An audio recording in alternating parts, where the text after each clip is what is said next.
Senator Shehu Sani is since joined us. He's a former federal lawmaker, and well, could he be a former right activist? I call him distinguished comrade. Thank you so much for joining us tonight. Thank you. What do you make of the backtrack of President Tinubu on this issue of palliative 8,000 naira? He said, you heard what Nigerians are saying, and for that reason, they are reviewing it. But if you look at what the NEC has come out with, it does look like there will be an out also, because they're still talking about social register. They will still give people, families or households money. We need to know the full details of their plan. But when they're talking about social register, it does still look to me that we are still going back to what some Nigerians criticize. But in all of this, what are your initial reactions? Well, thank you for having me in your program here. Well, I believe that at this time, the country, we have come to a near collective decision that the subsidy regime was a fraud, and it has been a drain pipe on our economy, and it has always served as a cesspool of corruption for a few rent-seeking Nigerians. Having said that, what this government has done differently was the courage and the boldness of removing the subsidy and being able to face the challenges that came along with it. But what was unfortunate and wrongly done was the fact that there is supposed to be a clear layout plan on what should be done if this subsidy was removed. And I think we should also be clear, the past administration of Buhari never made provisions for subsidy. But having known that after the elections, when the winner was announced, within that space of a period, there is supposed to be a plan, a Marshall Plan, that there is bound to be consequences after this removal, and these are the plans that we have to tackle these issues. But it appears that immediately after the subsidy regime ended, then now they start thinking of what to do, and then the ridiculous idea of 8,000 naira came into the national discourse. And for anyone who is a citizen of this country or who is a close watcher of what is happening today, one knows that the idea of sharing stipend of 8,000, it's something that is, in fact, unacceptable and seems contemptuous when you put into tally the reality of inflation in the country and the number of people that will benefit from this stipend. So as far as I'm concerned, I have listened to the layout plan by the National Economic Council. But one thing that should be clearly avoided is that it's one thing to have a plan and then execution comes differently. I have also listened to the presentation by the governor of Anambra, Soludo, and what he said should be taken very seriously. Seriously in the sense that the states are not equal. There are some states that are highly in debt. There are some states that have not paid the salary of their staffs. There are some states that are owing contractors. So if you simply give out these funds to state governors, they may not like to expend the whole money on palliative. They will use a portion of it for palliatives while most of it will be used to address the problems which they have inherited. Many of these governors have inherited an empty treasury and pile of debt and contractors that have not been paid. So to me, if this is going to be very effective, there should be a separate structure set up in every state that will ensure that every kobo that goes to the issue of palliative goes down to the people. And we must avoid the mistakes of the last administration of sharing 10,000 naira, the N power and whatever. Where you think that did not work? We should avoid it because... It didn't work? It didn't work. If you look at it, it was meant to solve the problem of poverty How many people were poor before the administration of Buhari, and how many people end up being poor? In fact, the money that was shared by Buhari end up impoverishing the people more because you have 133 million people that are said to be in deeper poverty.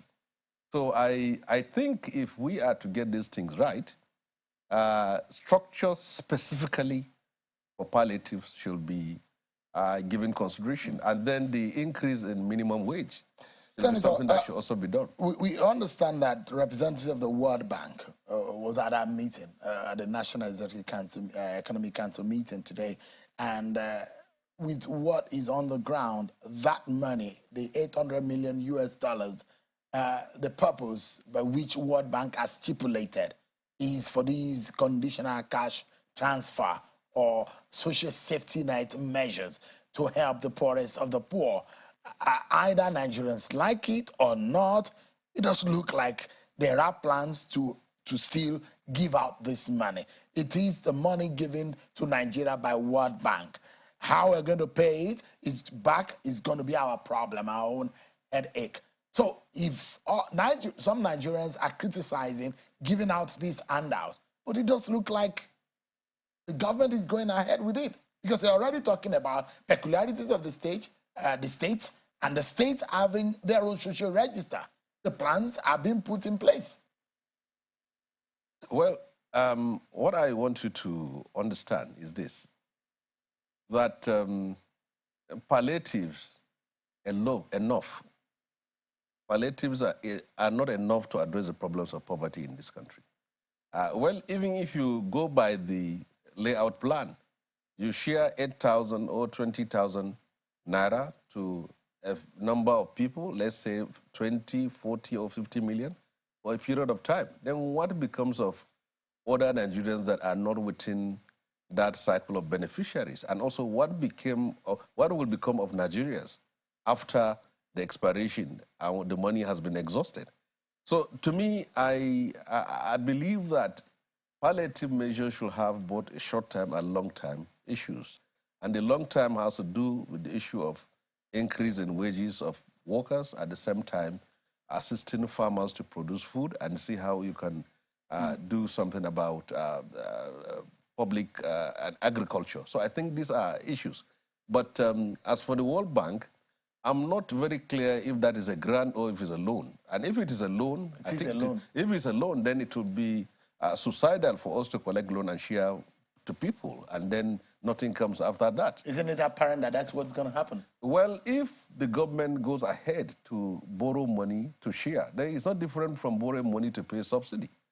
So as far as I'm concerned, because it will be better if such money that is being borrowed from World Bank is being given as a sort of support for businesses that they can grow.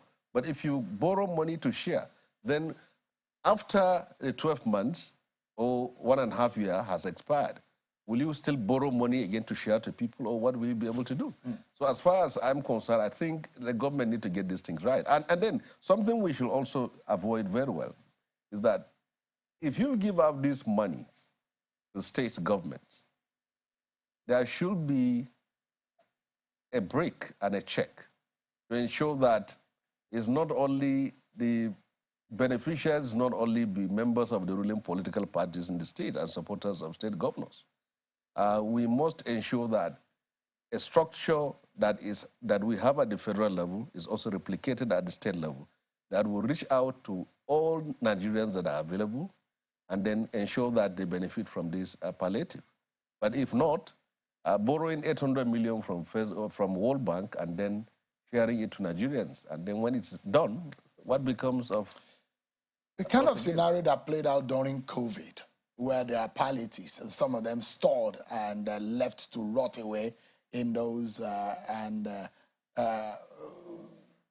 people holding food items that should naturally have gone to people who are looking for food, who could not go to work, or wouldn't have jobs during COVID, were things that were nauseating, and when we ever thought that this should never happen in our country, where people are hungry, but you kept the food away from them. This food is supposed to be shared freely to people. But the question is, one thing got my attention, and you tweeted. On that tweet, you said, poverty used to be exclusively for the North. Now the government is making sure there is even spread, and no section of the country is marginalized. What do you mean by that? Available statistics from both local and global bodies have time and again reflected an index of poverty at a higher level in northern Nigeria than it is at southern part of the country.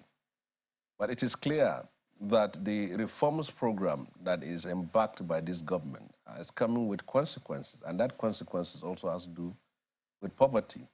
I am someone who has been an advocate of subsidy. We protested, we led protest, we joined protest for decades in defense of this subsidy. But at a time, people like me and others come to question that we have reached a point where government is borrowing to pay subsidy. So what should be done?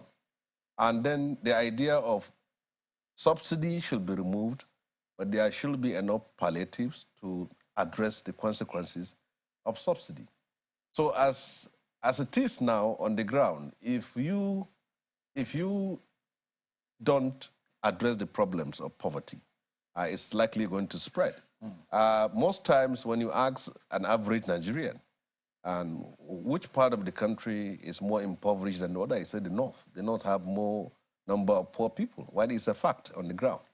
But with the consequences of these reforms, if there are no palliative measures, if there is no immediate attempt to address the long-term effect of this removal of subsidy, poverty is likely to spread to southern part of Nigeria. It's not that the North is poor and the South is rich, but the number of poor people in the North is more than those in the southern part of Nigeria. Senator, see what someone said on Twitter, because I was asking people to let us know what they're going through and what is happening in their neck of the wood. And Ashede Henry, at Henry Ashede, said and tweeted to me, he said, 8,000 naira palliative can only get 6 loaves of bread at 1,200 naira per loaf with a change of 800 naira.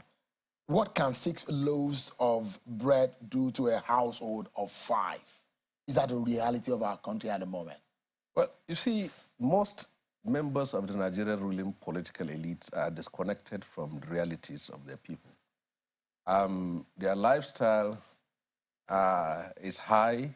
They spend in millions and billions to maintain a certain lifestyle.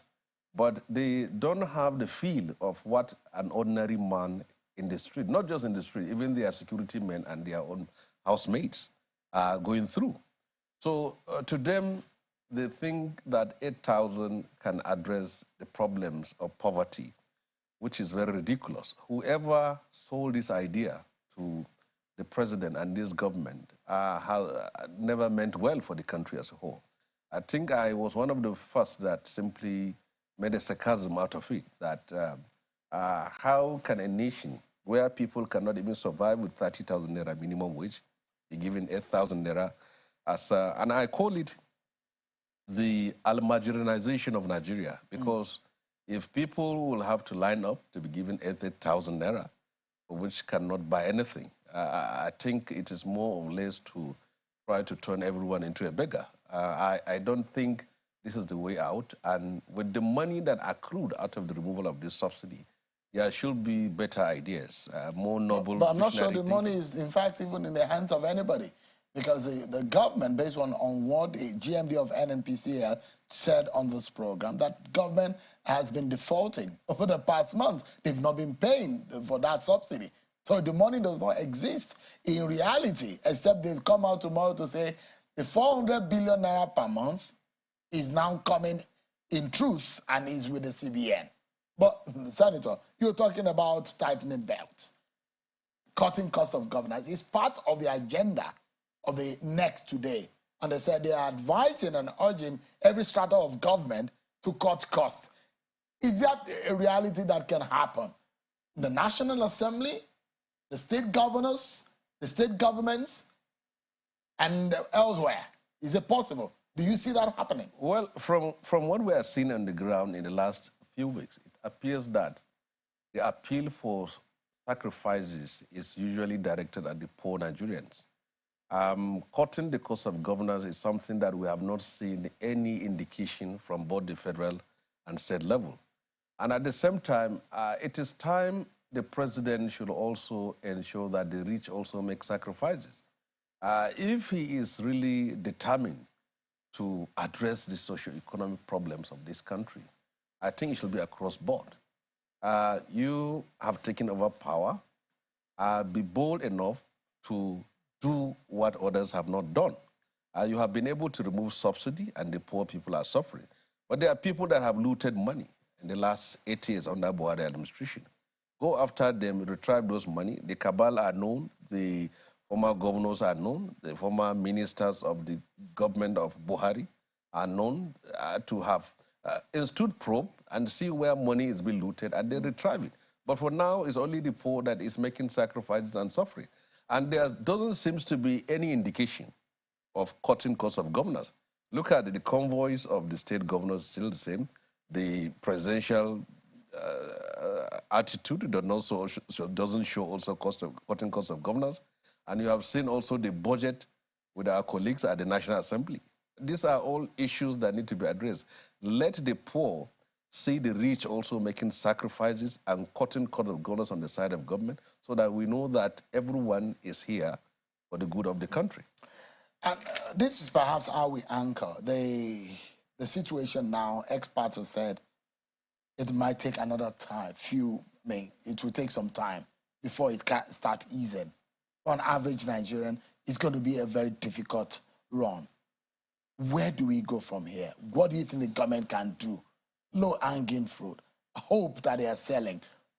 Can it work? Well, in the last 8 years of Buhari administration, we have been living a life of falsehood and deception with the issue of subsidy. That was a man who came to power, and before he came to power, he has raised the issue of fraud in subsidy regime.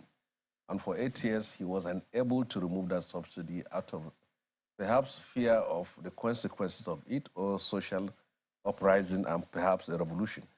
But this government has been able to do it. But the difference is that the pains should be limited, and should be limited to a period of time, and then we see the benefit of it.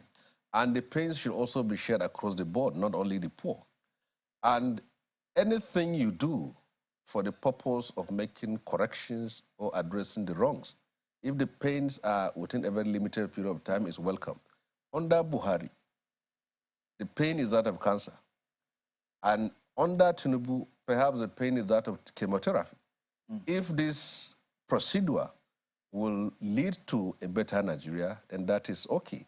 But the people will not take this government seriously if they have seen that it's only the poor that are suffering. Yeah. And then the danger of hardships and suffering is that to reach a point where people will revolt. Right. And that's not going to be in the best interest of any person in the position of authority or power.